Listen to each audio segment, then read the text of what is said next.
Hello guys, फेरि पनि आयो सानो एउटा भिडियो लिएर हैन। अनि अहिले फर्स्ट ट्रिप लोड गरेर लाइनमा बसिरहेको यहाँ तिरपाल बान्नको लागि है। अनि अब ट्याक्क त्यहाँ बिचमा गाडी छिराइसकेपछि अनि यहाँ बन्धु भाइहरूले बान्दिन्छ तिरपाल।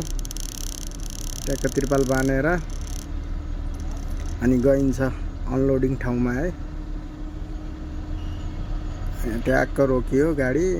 यहाँ रोकिसकेपछि ट्याक्क भन्छ ल हेर्नु त ल, यो सानो मान्छे है बिचारा तन्की तिरपाल बान्नुपर्छ। यो बन्धु भाइहरू कति दुःख छ हो, न घाम पानी केही नभनिकन तन्की हिँडिरह बिचारा सानो मान्छे। तिरपाल पनि बान्न कति अप्ठ्यारो छ हो। त्यही भन्छु कि विदेश भन्छ मान्छे, विदेश सजिलो छैन नि यार, कति गाह्रो छ उसलाई। हेरौँ टायर जत्रो मान्छे छ बिचारा, कहाँ बानु भइरहेछ। तर त्यसले गलत जग्गामा बानिराख तिरपाल चाहिँ, त्यस्ताले बान्ने होइन। बुम उठाउँदाखेरि त्यो तिरपालै च्यातिन्छ। ठ्याक्कै ढालामै बान्नुपर्छ।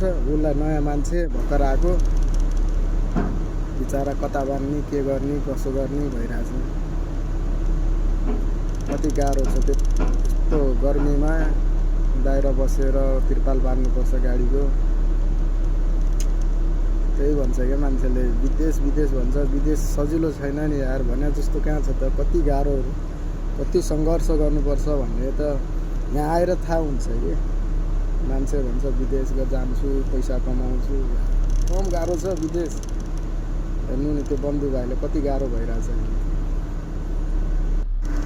अब मेरो नि यता तिरपाल उयो गरिसक्यो।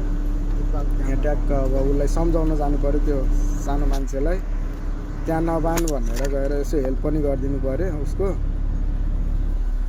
हेल्प गरेर त्यो ठाउँमा हेर्नु कि उसलाई सम्झाइदिन्छु त्यहाँ नबान्नु भनेर, किनकि तिरपाल च्यातिन्छ।